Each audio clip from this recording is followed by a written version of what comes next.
আসসালামু আলাইকুম বন্ধুরা, যদি আপনার নবজাতক শিশু হয়ে থাকে অর্থাৎ আপনার বাচ্চার বয়স যদি 3 মাসের মধ্যে হয়ে থাকে, তবে এই ভিডিওটিতে আপনাদের শিশুর যত্নের উপর সব বিষয় নিয়ে আলোচনা করব আজ।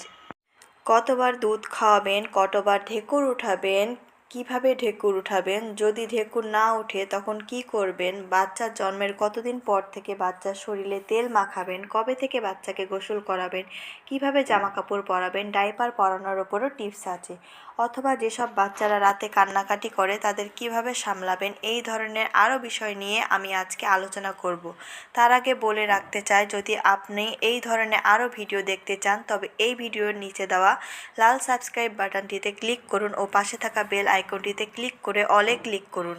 ভিডিওটিতে ভালো লাগলে লাইক বাটনে ক্লিক করুন। চলুন এইবার ভিডিওটি শুরু করা যাক। প্রথমে বলবো, ঠিক সময় মতো বাচ্চাকে দুধ খাওয়ান। যদি আপনি চান আপনার বাচ্চা মোটা ও হেলদি হোক তবে তাকে 2 ঘন্টা অন্তর একবার দুধ খাওয়ান। 3 মাস পর্যন্ত বাচ্চা একটু বেশি সময় ঘুমায়, প্রায় 18 থেকে 20 ঘন্টা মতো দিনে ঘুমায়। তাই দুধ না খেয়েও বাচ্চা ঘুমায়, তাই ভুললে চলবে না। আপনাকে মনে করে বাচ্চা ঘুমন্ত অবস্থায় থাকলেও তাকে জাগিয়ে দুধ খাওয়াতে হবে। 2 ঘন্টার বেশি গ্যাপ দিলে বাচ্চা রোগা হয়ে যাবে। দুধ খাওয়ানোর সময় বাচ্চার মাথা শরীরের থেকে একটু উঁচু রাখতে হবে, তবে দুধ সোজাভাবে বাচ্চার পেটের মধ্যে যাবে ও তাড়াতাড়ি হজম হবে। বিছানায় শুয়ে শুয়ে আপনি বাচ্চাকে কখনোই দুধ দেবেন না। যদি আপনার ব্রেস্ট ফিড কম থাকে তবে ডাক্তারের সাথে কথা বলুন, উনি ওষুধ দিবে, ওটা খেলে আপনার দুধের পরিমাণ বাড়বে। এছাড়া আপনি বাচ্চাকে ফর্মুলা দুধও খাওয়াতে পারেন। এইবার বলবো, প্রত্যেকবার বাচ্চাকে দুধ খাওয়ানোর পর ঢেকুর অবশ্যই উঠাবেন, না হলে বাচ্চার পেটে গ্যাস হয়ে যাবে ও বাচ্চা কান্নাকাটি করবে ও বমি করবে, আর আপনি বুঝতেও পারবেন না কি হয়েছে। দুধ খাওয়ানোর পর বাচ্চার ঢেকুর উঠানোর সহজ পদ্ধতি হলো, বাচ্চাকে কাঁধে নিয়ে বাচ্চার পিঠে হালকা হালকা করে চাপ দিতে হবে। কিছুক্ষণ চাপড়ানোর পর দেখবেন বাচ্চার মুখ দিয়ে একটি ঢেক করে আওয়াজ উঠবে। যদি আওয়াজ না হয় তখন আপনি কি করবেন? যদি বাচ্চা ঢেকুর না তুলে তবে আপনি 10 থেকে 15 মিনিট বাচ্চাকে ওইভাবে কাঁধে রাখুন ও ওইভাবে চাপড়াতে থাকুন, এতে বাচ্চার খাবার হজম হয়ে যাবে। আর বলবো, বাচ্চাকে কিভাবে শোয়াবেন ও উঠাবেন। 3 মাস পর্যন্ত বাচ্চার হাড়গুলো খুবই নরম থাকে, বিশেষ করে ঘাড়ের হাড় খুবই নরম থাকে। তাই যখনই বাচ্চাকে কোলে উঠাবেন তখন ওর ঘাড়ের পিঠে একটি হাত অবশ্যই দিবেন। 3 মাস বয়সের আগে বাচ্চাকে বসানোর চেষ্টা করবেন না। বাচ্চাকে কোনো ধরনের ঝটকা দিবেন না। বাচ্চার মাথাকে বেশি নড়াবেন না। অনেকেই বাচ্চাকে ওপরের দিকে হাওয়াতে উড়ায়, ভুলেও এসব করবেন না, এতে বাচ্চার ব্রেইন ড্যামেজ হওয়ার সম্ভাবনা থাকে। বাচ্চাকে ছোঁয়ার আগে অবশ্যই সবসময় সাবান অথবা হ্যান্ড ওয়াশ দিয়ে হাত ভালো করে পরিষ্কার করবেন অথবা স্যানিটাইজ করবেন। বন্ধুরা, এরপর বলবো বাচ্চার নাভির কিভাবে যত্ন করবেন। বাচ্চার নাভি শুকিয়ে পড়তে 7 থেকে 10 দিন সময় লাগে। যদি ডাক্তার কোনো ওষুধ লাগাতে দেয় তবে তা অবশ্যই লাগাবেন। তাছাড়া বাচ্চার নাভিতে কখনো কোনো রকমের তেল বা কোনো ক্রিম বা অন্য কিছু লাগাবেন না ভুলেও। এটা এমনি এমনি শুকিয়ে পড়ে যাবে। বাচ্চার নাভি পুরোপুরি শুকানোর আগে যেন ওখানে কোনো পানি না লাগানো হয়, তাহলে ওই জায়গায় পুঁজ হয়ে যেতে পারে। বাচ্চার ডাইপার পরানোর সময় নাভির কাছে মুড়ে রাখবেন, না হলে ব্যথা পেতে পারে। বন্ধুরা, এরপর আমি আলোচনা করব গোসল নিয়ে। বাচ্চার নাভি পুরোপুরি শুকানোর আগে গোসল না করানোই ভালো। নাভি শুকানোর আগে যদি আপনি গোসল করাতে চান তবে আপনি বাচ্চার শরীর মুছিয়ে দিতে পারেন। আর নাভি শুকানোর পর যদি গরমকাল হয় তবে দিনে একবার, আর শীতকাল অথবা বর্ষাকাল হলে দিনে 2বার অথবা একবার করালেও হবে। বাচ্চার মাথা পানি থেকে ওপরে রাখবেন। লক্ষ্য রাখবেন বাচ্চার কানে যেন পানি না ঢুকে। নবজাতক শিশুকে গোসল করানোর সময় হালকা গরম পানি ব্যবহার করবেন। বন্ধুরা, এইবার বলবো শিশুর মালিশের ব্যাপারে। বাচ্চাকে তেল দিয়ে মালিশ করা কিন্তু খুবই গুরুত্বপূর্ণ একটি কাজ। দিনে অন্তত 2বার বাচ্চাকে তেল দিয়ে ভালো করে মালিশ করবেন, এতে অনেক উপকার পাবেন। বাচ্চাকে যে কোনো তেল মাখানোর আগে সবসময় তেল হালকা গরম করে নেবেন। 2 হাতে ঘষে গরম করলেও হবে।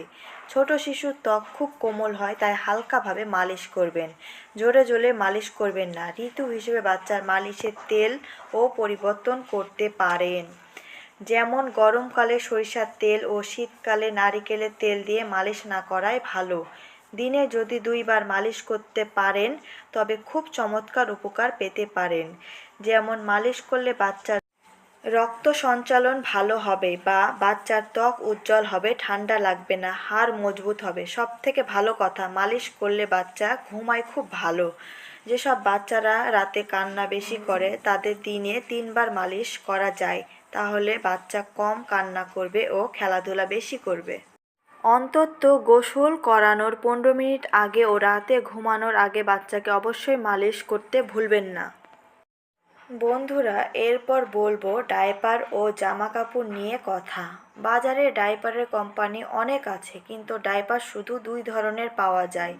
একটা প্যান্ট ডায়পার ও আরেকটি সাইড থেকে চটকানো ডায়পার।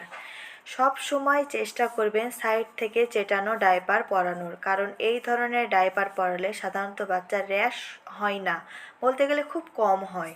যেহেতু আপনার বাচ্চা অনেক ছোট, তাই প্রত্যেক 3 থেকে 4 ঘন্টা অন্তর ডায়পার পরিবর্তন করবেন।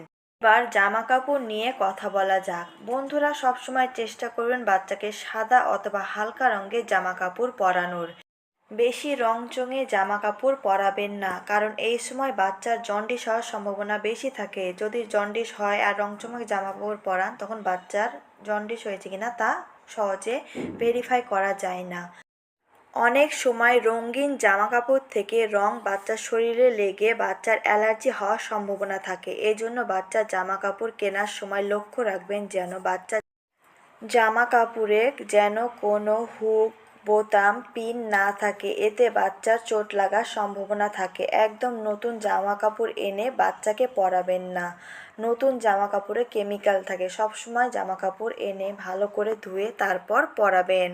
বন্ধুরা, এরপর কথা বলবো বাচ্চার কান্নাকাটি নিয়ে। ছোট বাচ্চারা সাধারণত 2টি কারণে কাঁদে। যদি আপনার বাচ্চার খিদে পায় তবে কাঁদে, আবার যদি বাচ্চার ঘুম পায় তবুও কাঁদে। যদি আপনার বাচ্চার খিদে পায় তবু ওকে দুধ খাওয়ান, তবুও যদি কাঁদে তবে কাঁধে নিয়ে হালকা করে চাপড়ান, বাচ্চা কান্না তবুও যদি না থামে তবে আপনি খুঁজে বের করুন কী কারণে কেন কাঁদছে বাচ্চা। প্রয়োজনে একবার ডাক্তার দেখিয়ে নিন।